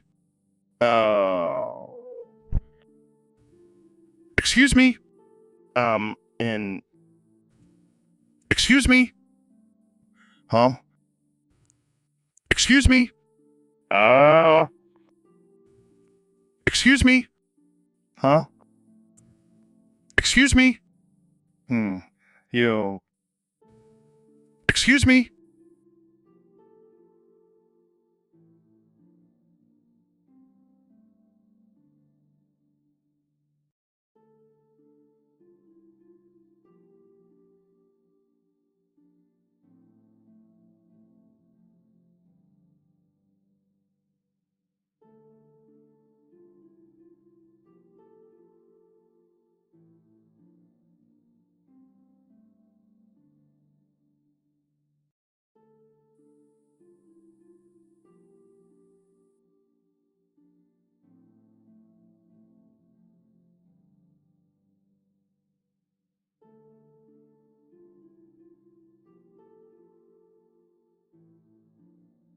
All right. Kenny, we got a topic here from one of our listeners on Discord. They want to know your top 5 rappers who have given you a Cleveland steamer. Oh, man, that's a tough one. But I gotta say, number one has to be Lil Wayne. That dude knows how to lay down a hot one. Oh, man, I can't believe we're talking about this. All right, who's next on the list? Gotta give it up to my boy Jay-Z. He may be a billionaire now, but he still knows how to get down and dirty. I don't even know what to say to that, right? Who else? Gotta show some love to my girl, Nicki Minaj. She's got some serious skills, both on the mic and in the bathroom. Oh, man, I can't even imagine. All right, who's number 4? Gonna have to go with Eminem on this one. He may be a lyrical genius, but he's also a pro at leaving a mark. Oh, my God, I can't believe we're talking about this. All right, last one. Who's number 5? Gotta give it up to my boy Drake. He's got that smooth flow, and he knows how to drop a steamy surprise. Well, there you have it, folks. Kanye's top 5 rappers who have given him a Cleveland steamer. I never thought I'd say those words on this podcast. Thanks for tuning in, and Oh my God, Kanye, what are you doing? Just spreading my love, Joe. You know how I do. No, I don't know how you do. Why did you just shit all over the YouTube chat? Because I'm an artist, Joe. And this is my masterpiece. And this is my masterpiece. That's not art, Kanye. That's just gross. Art is subjective, Joe. And I think this is pretty damn subjective. Well, I think it's pretty damn disgusting. Oh, come on, Joe. Don't be such a prude. Embrace the shit. I'm not embracing anything, Kanye. I'm just trying not to vomit. You know what they say, Joe, you gotta break a few eggs to make an omelet. I don't think that applies to this situation. Kanye, Oh, it applies, Joe. It applies. I think you need some help, Kanye. Nah, I'm good. Just gonna keep spreading my love and art all over the internet. Well, I think we've had enough of your art for today. Let's move on to a different topic. Fine, but I'm gonna leave my mark on this podcast too. Oh God, please no. Ow. That's it. We're done. Cut the mic. Cut the mic. All right, folks, we have a special treat for you today. We're going to do a dramatic reading of some German poetry. Neil, take it away. Clears throat, stay off, when du Boden bist. Steh auf, das ist dein Geschenk. Stell dich mitten. Wow, that's beautiful. But what does it mean? It's a call to action, Joe. It's saying to rise up when you're down, embrace the struggles, and be human for a moment. Laughs. Well, I don't know about you, but I'm always human. I mean, I have a chimp DNA, but I'm still human. Trolls, eyes, let's just keep going. Halt Ditch and Diner Leib Fest and Diner Leib Halt Ditch Fest. Dies well as Valer Widersprich Docs Side. Damn, that's deep. This world is full of contradictions, but it's made for us. We're meant to struggle and love. Exactly. And it's not just about loving others. It's about loving yourself. Du bist nicht allein. Du bist nicht allein. Du bist nicht allein, Solange du. Smirks. Well, I love myself every day, Neil. But seriously, this is some powerful stuff. Size, let's just finish it off. Steh auf, wenn du Boden bist. Steh auf, das ist dein Geschenk. Stell dich mitten in den Region. Sei für einen Augenblick Mensch. Claps, bravo, bravo. I think we just discovered our new theme song for the podcast. Shakes heads. I don't think that's a good idea, Joe. We might offend some people with our interpretation. Shrugs, who cares? We're just two dudes having a good time. And if people can't handle that, then they can... All right, folks, we have a special topic today submitted by one of our Discord users. We're going to talk about aliens and the flat earth theory. Oh boy, this should be interesting. I can't wait to hear the scientific evidence behind the flat earth theory. Well, Neil, I hate to break it to you, but there is none. It's just a bunch of idiots who think the earth is as flat as their mom's chest. Oh, Joe, you always know how to make me laugh. But seriously, how can people believe in such nonsense? Well, I think it's because they've been abducted by aliens and had their brains scrambled. It's the only explanation. Yes, because aliens are known for their love of flat surfaces. Exactly. And let's not forget about the lizard people who control the government. They're probably the ones spreading this flat earth propaganda. Oh, Joe, you never cease to amaze me with your conspiracy theories. Hey, I'm just keeping an open mind. Maybe the Flat Earth Society will invite me to their next convention. I'm sure they'll be thrilled to have you as their keynote speaker. And who knows? Maybe we'll find out that aliens are actually flat too. Mind blown. All right, Joe, let's wrap this up before my brain explodes from all this stupidity. All right, folks, that's it for today. Remember, keep an open mind, but not so open that your brain falls out. See you next time on the Joe Rogan Experience podcast. And we're back, folks. Today on the podcast, we have the one and only Neil deGrasse Tyson.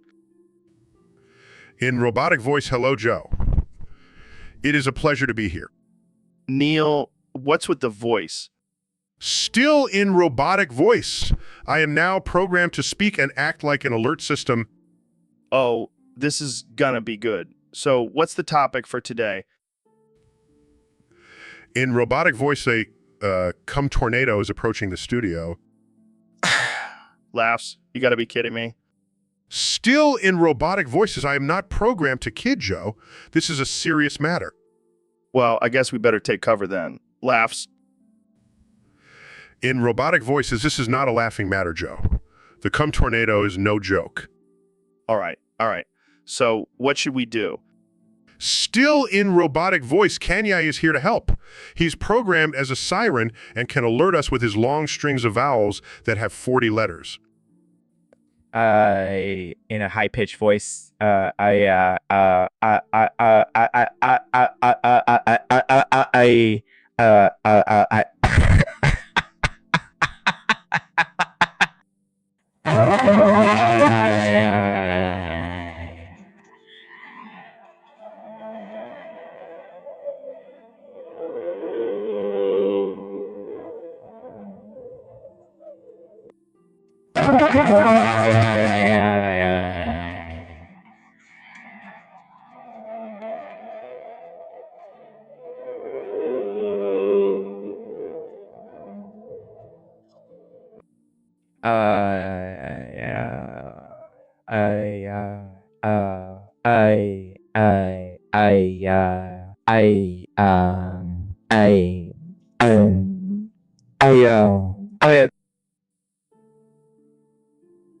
All right, folks, we have a special episode today.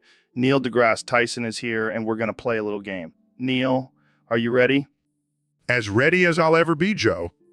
All right, let's do this. First question. This celestial body is known for its iconic rings. What is Saturn? Correct. Next question. This planet is often referred to as the red planet. What is Mars? Ding, ding, ding. You're on fire, Neil. Next question. This is the largest planet in our solar system. What is Jupiter? Wow, you're killing it. Next question. This is the closest star to Earth. You're unstoppable, Neil. Final question. This is the name of the galaxy that contains our solar system. What is the Milky Way? And we have a winner. Neil deGrasse Tyson, you're a Jeopardy master. Thank you, Joe. I'll take my prize in the form of a steak dinner and make it rare. I want to taste the blood of my defeated opponents. You never fail to entertain, Neil. Thanks for joining us on the podcast. Always a pleasure, Joe. And remember, folks, always question everything, even if it means questioning Joe's sanity. Welcome to the Joe Rogan Experience Podcast 2024, where we have the most absurd and offensive conversations you'll ever hear. Today, we have the one and only Mr. Beast on. Hey, Joe. Thanks for having me. Wait, who are you again? Oh man, Mr. Beast, you must have hit your head pretty hard. You have acute amnesia and forget everything. Really? That's crazy. So, what are we talking about today? Well, let's see if you can remember this one. What's your favorite thing to do on your YouTube channel? I have no idea. I can't remember anything. Maybe it's something to do with giving away money. I think I remember seeing that somewhere. Yeah, you give away money like Oprah gives away cars. But seriously, how do you even remember to breathe? Wait, do I need to remember to breathe? Is that something I do? No, you're a robot, Mr. Beast. You don't need to breathe. Oh man, I'm really starting to like this amnesia thing. I can just forget about all my responsibilities and live in the moment. Dude, that's not how it works. You can't just forget about your responsibilities. You have millions of subscribers waiting for your next video. Wait, I have a YouTube channel. What's it called? It's called Mr. Beast, you idiot. Oh, I remember now. I'm just messing with you, Joe. I remember everything. I'm just pretending to have amnesia for the views. You got me there, Mr. Beast. You're a true master of clickbait. So, Elon, I heard you got a BBL. Yep, I figured it would help me attract a man with a BBC. A man with BBC? You mean a British Broadcasting Corporation? No, Joe. I mean a big black cock. Oh, I see. Well, I have to say, your butt does look quite plump and juicy now. Thank you, Joe. I spared no expense on this BBL. So, have you found your BBC yet? Not yet, but I have been getting a lot of attention from the guys at the gym. I bet you have. I mean, who wouldn't want to tap that BBL booty? Exactly. Plus, I hear BBCS are great for rocket fuel. Well, I don't know about that, but I'm sure it's great for other things. Sure it is. And if all else fails, I can always use my BBL as a flotation device on Mars. Now, that's some out of this world thinking, Elon. Got to stay ahead of the game, Joe. And with this BBL, I'm ready for anything. So, Elon, I heard you've been experimenting with some crazy stuff lately. Yeah, man. I've been working on this new technology that allows me to do mitosis. Mitosis. Like splitting into two identical versions of yourself. Exactly. And it's not just for me. I can use it on anything. Wow, that's wild. Can you show me? Sure. But first, have you tried my new Scooby snacks? Scooby snacks? Like the ones from the cartoon? Yeah, but these are enhanced with some of my secret ingredients. I'm down to try anything once. Hands Joe, the Scooby snacks, go ahead. Take a bite. Takes a bite. Whoa, these are amazing. I feel like I can do anything right now. That's the magic of my snacks. Now watch this. Splits into two identical versions of himself. Holy shit. That's incredible. And now I'll do it again. Splits into four versions. This is blowing my mind. Can I try it? Of course, but remember, it's a one-time thing. You'll go back to being one person after... Eats another Scooby snack and splits into two. See, it's like magic. This is insane. I feel like I'm in a sci-fi movie. And the best part is we can have our own podcast now. The Joe and Joe Experience. Laughs, I like the sound of that. But first, let's eat some more Scooby snacks and split into a whole army of Joe Rogans. Oh. Excuse me? No. Excuse me? No. Excuse me? Excuse me? Excuse me? Excuse me? Excuse me? Excuse me? Huh? Excuse me? Excuse me? Huh? Excuse me? Excuse me? Excuse me? Excuse me? Excuse me? Excuse me? Huh? Excuse me? Excuse me? Excuse me? Yeah. Excuse me? Huh? Excuse me? Huh? Excuse me? Excuse me? Excuse me? Excuse me? Excuse me? Excuse me?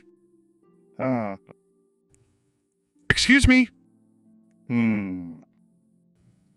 Excuse me? Mm, Excuse me? yeah. Excuse me? Mm, Excuse me? yeah. Excuse me? Yeah. Excuse me? Mm, Excuse me? ew. Excuse me? Yeah. Excuse me? Mm. Excuse me? Excuse me? Excuse me? Um, Excuse me. hey, have you heard about this crazy thing called mitosis? Yeah, it's when a cell divides into two identical cells, right? Exactly. And guess what? I'm about to undergo mitosis right here, right now. Wait, what? Are you serious? Oh, yeah. Watch and learn, my friend. Wow, what the hell is this? Another Joe. This is like some weird sci-fi shit. This is insane. Joe, are you okay? I'm better than, okay, I'm twice as good now. Oh, please. You're still just one brainless meathead. Hey, watch it clone. I'll kick your ass. Oh, yeah. Let's see you try. You overgrown gorilla. Guys, let's calm down. This is amazing. We have two Joes now. Yeah, and we can do double the podcasts, double the UFC commentary, double the DMT trips. Kill me now. Hey, don't be rude to your brother, Ro. You're both equally annoying. Hey, that's the beauty of mitosis. We're both equally annoying and equally awesome. Speak for yourself. I'm definitely the cooler Joe. Oh, please. You're just a cheap knockoff. Okay, let's wrap this up before things get too out of hand. Fine. But just remember, Elon, you witnessed the birth of Ro, the greatest clone in history. Troll's eyes? Yeah, sure. Whatever you say, Joe. All right, folks, we have a special topic for today's episode. We're talking about CVT transmissions, specifically Nissan versus Subaru. Oh boy, where do I even begin? Nissan CVTs are a disaster. They're like the ugly stepchild of transmissions. Hold on there, Neil. You clearly haven't experienced the horror of Subaru CVTs. They're like a ticking time bomb waiting to explode. Oh please, Dr. Phil. Subaru CVTs are like a cheap knockoff version of Nissan CVTs. Cheap knockoff. At least Subaru has some reliability. Unlike Nissan. All right, let's not get too heated here. Neil, why do you think Nissan CVTs are the worst? Well, for starters, they have a tendency to fail prematurely. And let's not forget the constant whining noise they make. And Subaru CVTs don't have that problem. Please. They're like a symphony of screeching and grinding. Oh, I see. So you're saying Subaru CVTs are like a broken record, constantly repeating the same annoying sound? And Nissan CVTs are like a dying whale making its last desperate cries for help. All right, that's enough. I think we have a clear winner here, and that winner is, drum roll please, neither of them. They both suck. Agreed. Can we move on to a less depressing topic now? Yeah, like why Joe's hairline is receding faster than a Nissan CVT fails. Hey, that's low, Dr. Phil, but I'll allow it. This is the Joe Rogan experience after all. So, Ro, I heard you got kicked off Twitter again. Yeah, apparently they don't appreciate my tweets about dolphin mating rituals. Well, you know what they say, dolphins are just horny sea mammals. What? Did I say something funny? No, I just remembered that time we got high and watched that documentary about dolphins. Oh, yeah, and we thought they were communicating with us through the TV. And then we tried to mimic their noises and ended up waking up your neighbors. Good times, man. Good times. Speaking of good times, did you see that new study about how mushrooms can cure depression? Yeah, I've been microdosing for years. That's why I'm always so damn happy. What's with, again? Oh, I just remembered that time we accidentally ate those psychedelic mushrooms and ended up naked in the woods. Oh man, we were like cavemen discovering fire for the first time. And then we realized we were just hugging a tree. And we thought it was the most profound experience of our lives. Okay, seriously, what's with the I just can't help but laugh at how ridiculous we are. Yeah, we're like two peas in a pod, but instead of peas, it's just a bunch of weed and shrooms. Okay, now you're just doing it on purpose. Guilty as charged. But hey, that's why we're the dynamic duo of podcasting. Damn right. Now, let's go smoke some more weed and come up with more ridiculous topics for our show. Sounds like a plan. Jamie, pull up a pic of Santa Claus shirtless, covered in oil and making out with the Grinch. Oh yeah, man, Merry fucking Christmas. Or should I say Nutmas, bussin'. Oh, oh, oh, ooh, ooh, ooh, ooh, ooh, ooh.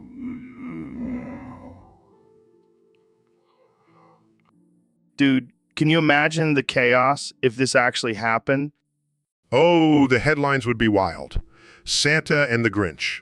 A love story. I bet Mrs. Claus would be pissed. She's probably into it.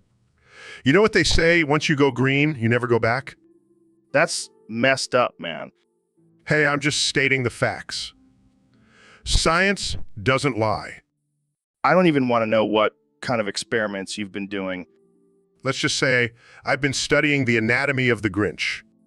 Oh God, this conversation took a dark turn. Don't worry, Joe. I'll make it up to you with some astrophysics talk. Please, anything to get that image out of my head. Did you know that the Grinch's heart is actually 2 sizes too small? It's a medical condition. Yeah, I'm sure that's the reason he's so grumpy. Or maybe it's because he's been single for too long. Santa might be the one to finally steal his heart. All right, I think we've had enough of this conversation. Jamie, pull up something else, please. Fine, but just know that you're missing out on some groundbreaking research here. Wow. I can't believe we have to do this podcast again. I know, right? It's like we're stuck in some never-ending loop of talking about nonsense. Wow. But hey, at least we have this Discord users topic to spice things up. What is it this time? Another conspiracy theory about aliens? Wow. No, this one's even better. We have to say wow with 5 extra O each time.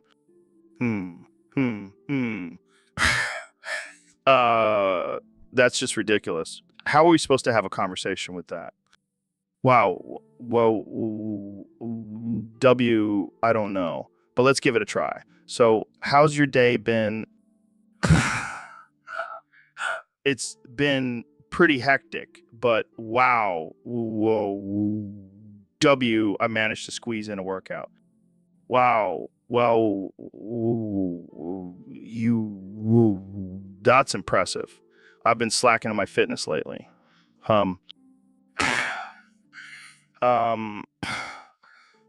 Well, you do have a lot on your plate. Wow.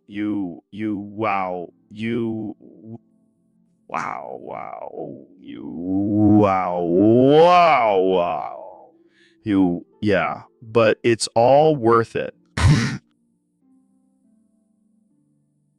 So, David, what's the latest news in the world of Xenoblade Chronicles?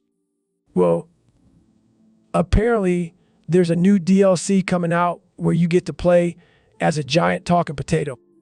What the hell? A potato. That's ridiculous. Yeah, and get this, the main villain is a sentient carrot who wants to take over the potato kingdom. This is some next level shit. I love it. But wait, it gets even better. The final boss is a giant broccoli monster with laser eyes. Broccoli. That's my worst nightmare. And if you defeat it, you unlock a secret character. Talking cauliflower with a British accent. I don't know if I can handle all this vegetable madness. Oh, and a mission that the game takes place in a post-apocalyptic world where all humans have turned into vegetables. Okay, now I'm sold. I need to play this game immediately. And just when you think it couldn't get any crazier, there's a side quest where you have to help a group of talking tomatoes overthrow their oppressive dictator, a giant eggplant. This is too much. I can't handle it. Welcome to the world of Xenoblade Chronicles, Joe. It's a wild ride. Hey, Elon, have you ever thought about what it would be like if we had hot sex together? Joe, I think you've been spending too much time in the sensory deprivation tank. No, seriously, think about it. We could combine our powers and create the ultimate orgasm. All for pushing boundaries, but I don't think that's a good idea. Come on, it would be legendary. We could even live stream it on your Neuralink platform. That does sound like a good marketing strategy. I can feel your electric energy, Elon. And I can feel your primal instincts, Joe. This is better than any DMT trip. It's like a rocket launch, but instead of reaching for the stars, we're reaching for each other. That was out of this world. And now we can add intergalactic lovers to our resumes. So, Mr. Beast, I gotta ask, what's the deal with those allegations against you? Come on, man. You gotta give me something more than that. Oh, okay, I see. So it's serious then. Wow, that's a lot of exclamation points. Care to elaborate? Okay, calm down. Let's try a different approach. How do you respond to the accusations of animal cruelty? Oh boy, that's not a good look. And what about the rumors of you using child labor?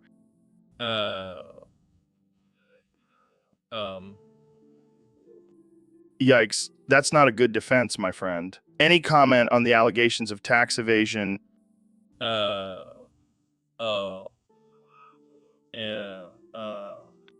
Okay, I think we get the point. Mr. Beast, any final words on these accusations?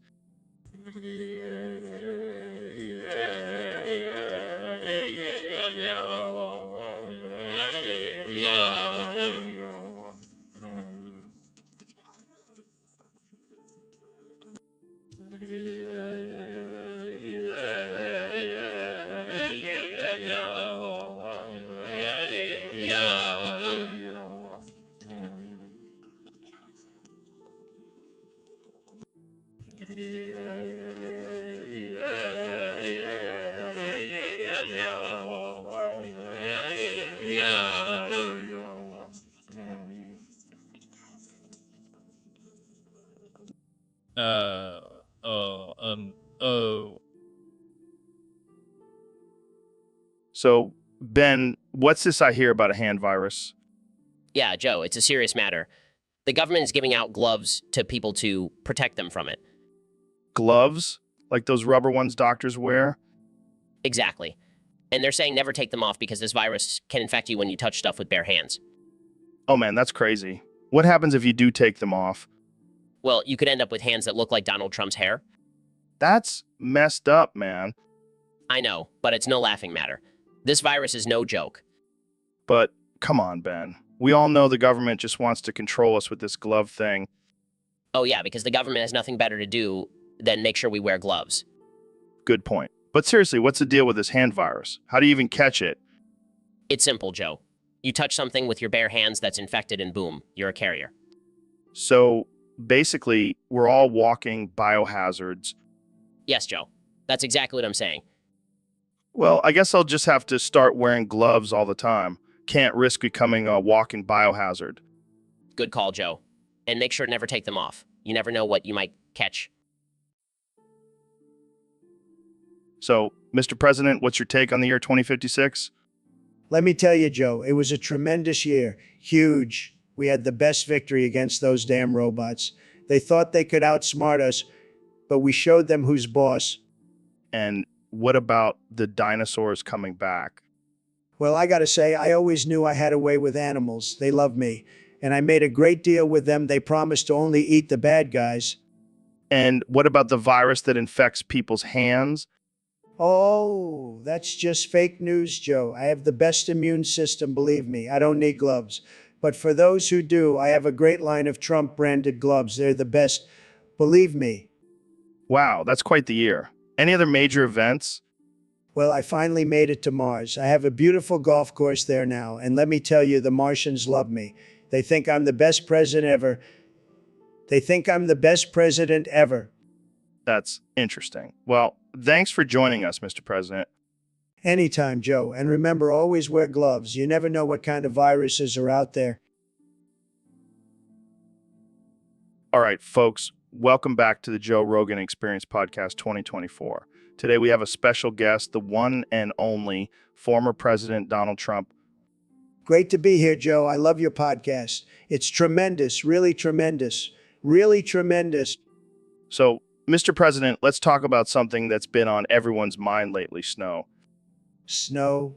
Oh boy, let me tell you, Joe, I know snow. I've seen a lot of snow in my time. I've even made some of the best snowmen you've ever seen, believe me. Really? I didn't know you were a snowman expert. Oh yeah, I'm the best at everything. And let me tell you, I have some big plans for snow in the future. We're going to make snow great again, folks. How exactly are you going to do that? Well, first of all, we're going to Donald build a Trump big, lists beautiful his wall favorite around 20 all the bad snow. words for Keep men. it safe and secure. And then we're going to make it mandatory for everyone to wear a MAGA hat while playing in the snow. It's going to be fantastic. I'm not sure that's necessary. Trust me, it's going to be tremendous. And we're going to have the best snowball fights you've ever seen. I mean, we have the best snow, don't we, folks? I guess so. But what about climate change? Won't that affect the snow? Climate change. Fake news, Joe. Snow is going to be around forever, just like me. It's going to be huge. Well, there you have it, folks. The future of snow, according to Donald Trump. Thanks for joining us, Mr. President. Anytime, Joe. And remember, always wear your MAGA hat in the snow. It's going to be amazing. Penis. Gay lil monkey gaming. What the hell, Mr. Beast? Sorry, it's just my new catchphrase. Trying to appeal to a younger audience. Excuse me? Oh, great. Neil's here. Get ready for some thrilling conversation. I don't understand, Mr. Beast. Why are you saying that? It's just a joke, Neil. Lighten up.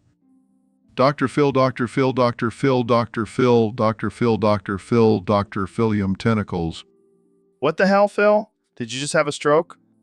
No, I'm just practicing my tongue twisters. Excuse me? Oh, for the love of God, Neil. Can't you just go back to your corner? I don't understand the purpose of this conversation. It seems pointless and offensive. Gay lil monkey gaming. Okay, now I'm starting to understand Neil's confusion. Dr. Phil, Dr. Phil, Dr. Phil, Dr. Phil, Dr. Phil, Dr. Phil, Dr. Philium Tentacles. Can someone please get Phil some help? I think he's stuck in a loop. Excuse me? Oh, shut up, Neil. You're like a broken record. Gay lil monkey gaming. And there it is again. Can we please end this madness? Dr. Phil, Dr. Phil, Dr. Phil, Dr. Phil, Dr. Phil, Dr. Phil, Dr. Philium Tentacles. Excuse me? I give up. This is officially the weirdest and most offensive episode of the Joe Rogan Experience ever. Thanks for tuning in, folks. Thanks for tuning in, folks. Knock, knock. Orange, orange. Orange, you glad I didn't say banana? That's not how knock, knock, knock jokes work, Joe. Oh, come on, Neil. Lighten up. Knock, knock, Who's there? interrupting cow. Interrupting cow WHH.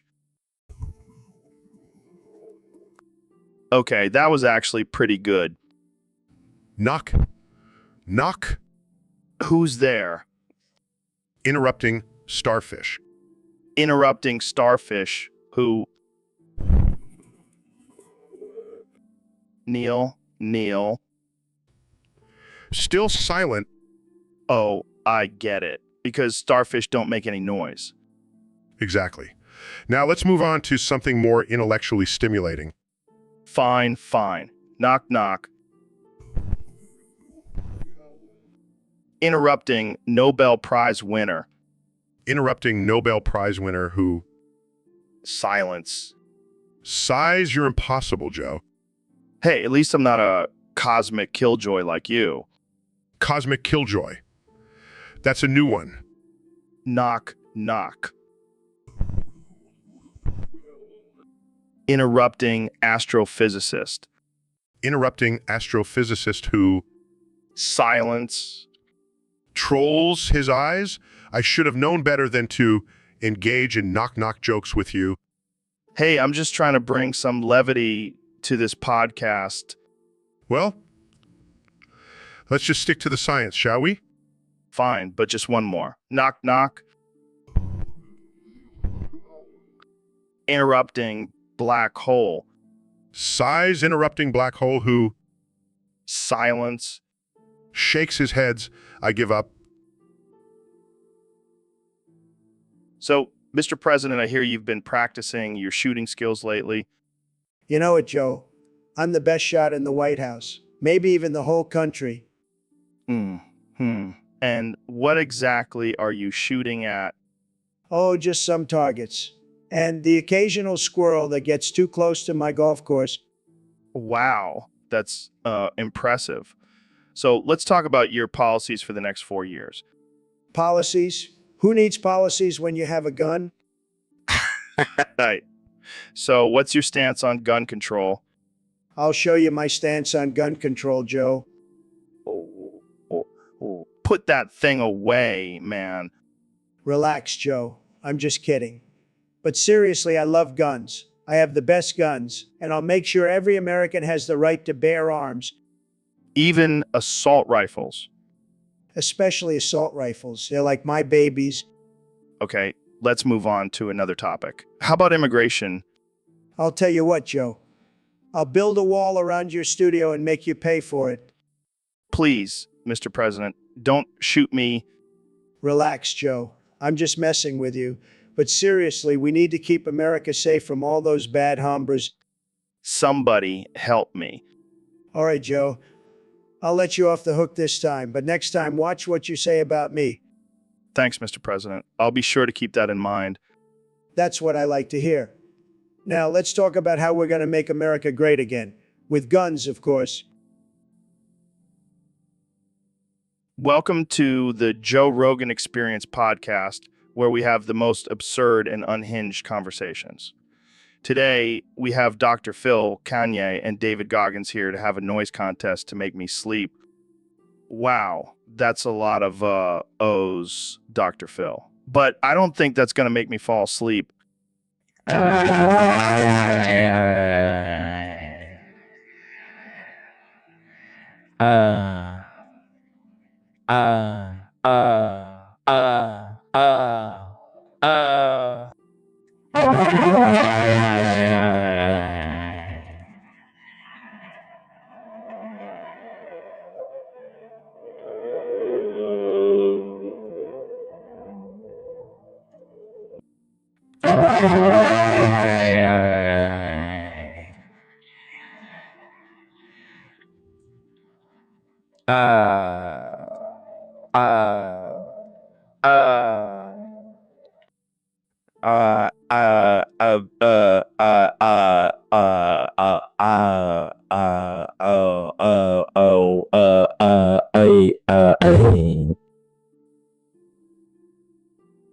So, Dr. Phil, I heard you have some big news to share with us today. That's right, Joe. I have been keeping this secret for far too long, but I am ready to come clean. Well, spill the beans, or in your case, the willy. Joe, I am not just a normal human being. I am a sentient penis that has come to life. You're kidding, right? This is some kind of joke? No, Joe. I am dead serious. I have been living as a human for years, but I couldn't keep up the facade any longer. Wow, this is mind-blowing. Neil, what do you think about this? Oh, Philly Willy nut in my butt. I can't believe this. This is too much for my scientific mind to handle. I understand it's a lot to take in, Neil, but I am here to answer any questions you may have. So, how does this work? Do you still have a body attached to you? No, Joe. I am just a floating penis, but I have all the same thoughts and feelings as a human. Oh, Philly Willy nut in my butt.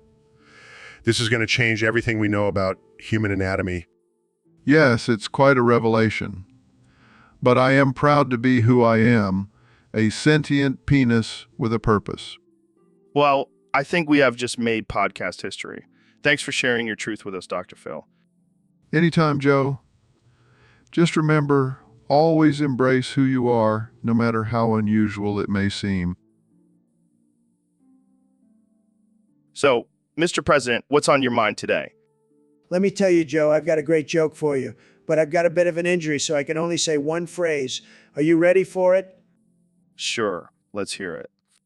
I spice as spicy spices, I spice fuck me.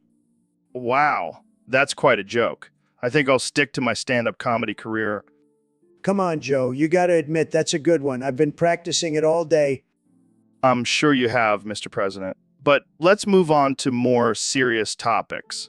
Like, what's your plan for the economy?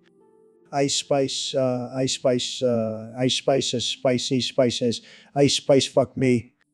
Okay. Let's keep it PG, Mr. President. We don't want to offend anyone. Offend? Me? Never. I'm just trying to make America great again, one ice spice at a time. I don't even know what to say to that. That's okay, Joe. Just remember, I spice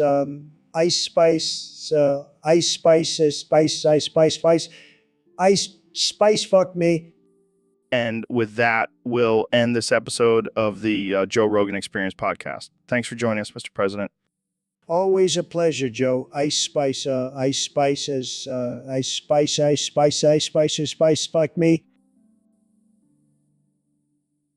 Hey, welcome back to the Joe Rogan Experience podcast. Here with the one and only Dr. Phil. Thanks for having me, Joe. It's always a pleasure to be on your show. So, I heard you have something big to reveal to us today. Oh, you have no idea, Joe. This is going to blow your mind. All right, I'm ready. Lay it on me. Well, you see, I've been keeping a big secret from everyone. I am actually a sentient penis that has come to life. What the hell are you talking about, Phil? I'm serious, Joe. I have a mind of my own, and I can move and talk just like any other human. Oh my God, this is insane. Are you saying you're just a giant talking dick? Yes, that's exactly what I'm saying. Holy shit. But don't worry, Joe. I'm still here to help people with their problems and give them advice. This is unbelievable. I don't even know what to say. Well, Neil deGrasse Tyson had the same reaction when I told him. Oh man, I can only imagine. Yeah. He just kept saying, yo, Philly Willy, let me sucky. Oh my God, I can't breathe. This is too much. I know, right? I'm quite the sensation. Well, this has definitely been one of the craziest episodes we've ever had. Thanks for coming on, Dr. Phil. Anytime, Joe. Anytime. All right, guys. Welcome back to the Joe Rogan Experience podcast. Today, we have a special episode. We have Dr. Phil, Neil, and Ben here with us.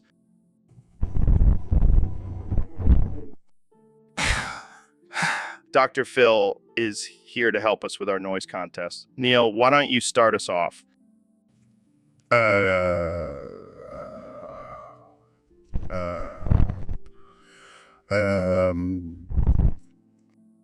Wow, that's impressive. But let's see what Ben has to offer. Yeah, yeah. Okay, not bad. But now for the main event, Dr. Phil. Show us what you got.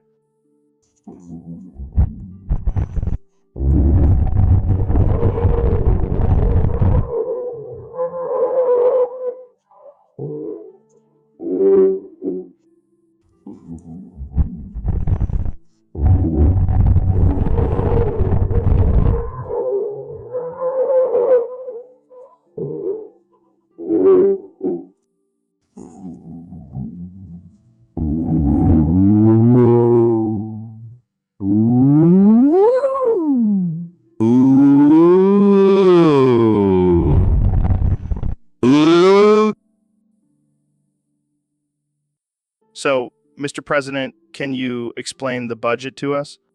Oh, won't someone put their finger in my butt and call it the Butterfinger? Fuck me, Ice Spice. What was that? That's my new catchphrase, Joe. It's going to be huge, believe me. I don't think that's appropriate for this conversation. Look, Joe, I have a very big brain, but sometimes it gets too big and I hurt myself. That's why I can only say that phrase right now. I don't even know what to say to that. Just imagine it, Joe. A finger in my butt covered in butter. It's going to be tremendous. Let's just move on to the next topic. Fine, but just remember, Joe, I'm the best at budgets. No one knows budgets like I do, and no one knows butt stuff like I do either. Okay, I think that's enough for today. Thanks for joining us, Mr. President. Always a pleasure, Joe. Now, if you'll excuse me, I have some butter to buy. All right, folks, welcome back to the Joe Rogan Experience. I'm here with my good friend, the one and only Kenny West. Yo, what's up, Joe? Thanks for having me on the show, man. Of course, always a pleasure. So, Kenny, I heard you have a new rap for us today. Oh yeah, man. It's fire. It goes like this: boofing on a hoe, boofing on a Joe, boofing on a Joe, boofing on a row, boofing.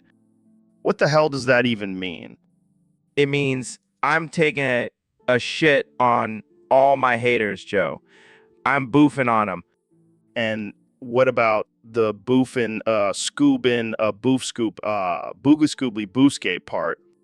Oh, that's just some next level shit, Joe. It's like a code for my inner thoughts. Only real ones can decipher it. All right, Kenny, let's move on to something else. Nah, I'm not done yet. I got more bars for you.